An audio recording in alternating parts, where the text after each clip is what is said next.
గురువారం AP cabinet భేటీ కానుంది. CRDA ప్రతిపాదనలకు cabinet ఆమోదం తెలపనుంది. సిఆర్డీఏ పరిధిలో అభివృద్ధికి సంబంధించి ప్రతిపాదనలు సిద్ధం చేశారు. 904 కోట్ల రూపాయలతో రాజధాని గ్రామాల్లో అభివృద్ధి పనులు, మౌలిక వసతుల కల్పనకు కేబినెట్ ఆమోదం తెలిపే ఛాన్స్ ఉంది. జిల్లాల పునర్విభజన, జిల్లాల పేర్ల మార్పు, కొత్త జిల్లాల ఏర్పాటుకు సంబంధించి కేబినెట్ లో చర్చించనున్నారు. కొన్ని సంస్థలకు భూ కేటాయింపులకు సంబంధించి కేబినెట్ లో నిర్ణయం తీసుకున్నారు. కేబినెట్ సమావేశం తర్వాత తాజా రాజకీయ పరిణామాలపై సీఎం చంద్రబాబుతో మంత్రులు చర్చించే అవకాశం ఉంది.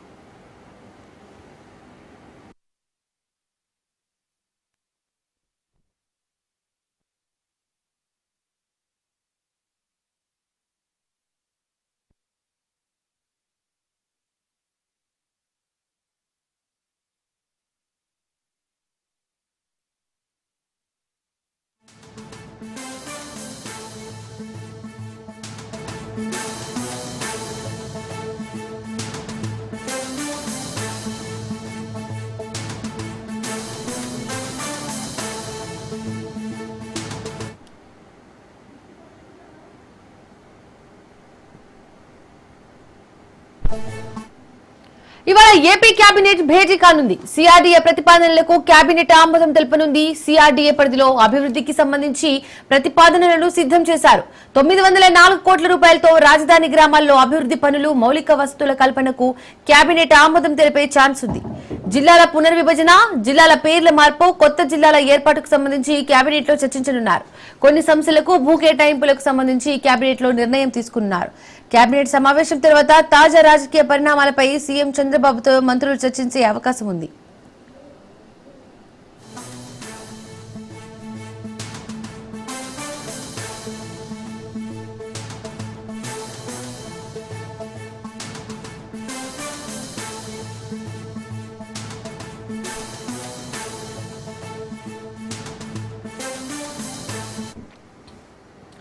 ఇక ఇదే అంశానికి సంబంధించి మరిన్ని డీటెయిల్స్ మా ప్రతినిధి వాసు ఫోన్ ద్వారా అందిస్తారు.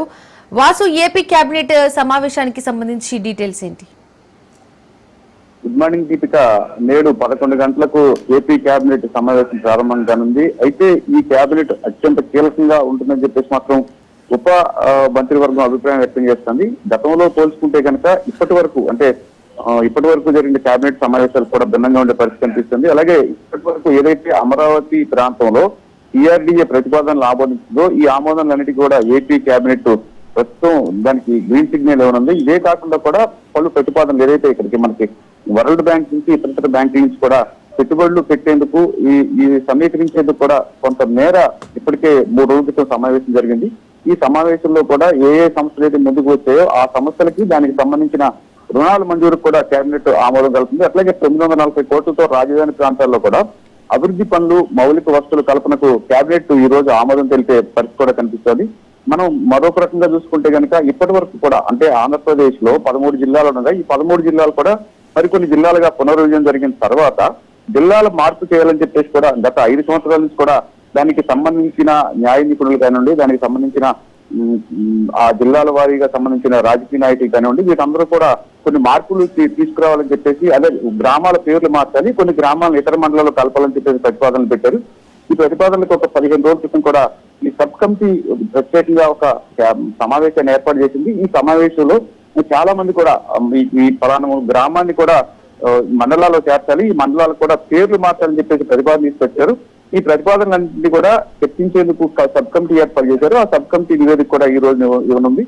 దీంతో పాటుగా కూడా అమరావతికి భూ కేటాయింపులకు సంబంధించిన కొన్ని సంస్థలకు ఈ రోజున కేబినెట్ లో నిర్ణయం తెలుపుతున్నారు. కేబినెట్ సమావేశం తర్వాత ఏపీ సీఎం చంద్రబాబు నాయుడు మంత్రులతోటి 1 by 1 చర్చించే అవకాశం ఉంటుంది.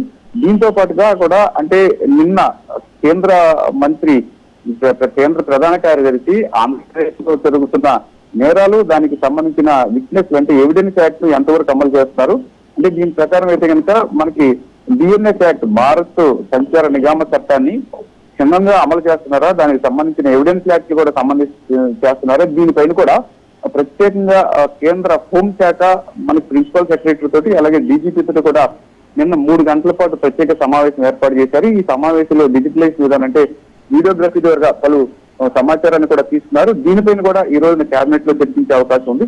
దీంతో పాటుగా ఇప్పటి వరకు ఏదైతే ఈ పెరోల్ అంశం మనకి నెల్లూరుకు సంబంధించిన ఒక రౌడీ షీటర్ పెరోల్ అంశం, దాని వెనకాల టీడీపీలో కొందరు ఎమ్మెల్యేలు ఉన్న అంశం కూడా ఈ వ్యవహారానికి వచ్చింది. ప్రతి దానిపైన కూడా ఇక ఏం చేయాలన్నప్పుడు కూడా కేంద్ర హోంశాఖ దృష్టిలోనే పెట్టాలి. ఎవిడెన్స్ ఆధారంగానే ఈ పెరోల్లో ఉన్న పెరోల్కి ఏదైతే నిబంధనలు ఉన్నాయో వీటన్నిటిని కూడా చర్చించిన తర్వాతే పెరోల్ పైన ఎవరైతే జైల్లో ఉన్నారో వారి ప్రవర్తన పైన పూర్తి నివేదికలు అందరి వైపు నుంచి చర్చించుకున్న తర్వాతే కూడా పెరోల్ ఇవ్వాలన్న అంశాన్ని కూడా చర్చించున్నారు.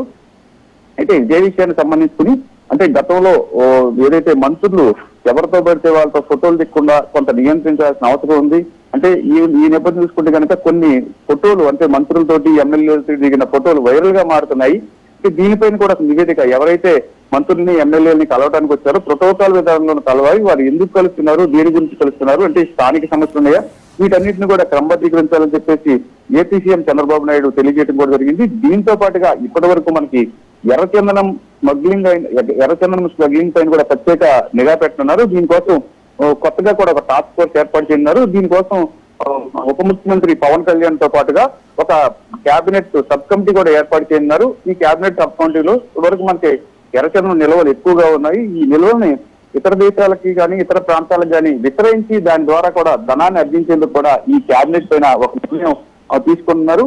అయితే దీంతోనే ప్రధానంగా అంటే రాష్ట్రానికి రావాల్సిన పెట్టుబడులు, మనం ఐటీ ద్వారా కూడా రాష్ట్రానికి ఎటువంటి ఐటీ కంపెనీలు తీసుకురావాలి, ఐటీ కంపెనీల ద్వారా ఎంతమందికి ఉద్యోగాలు మనం ఇవ్వచ్చు.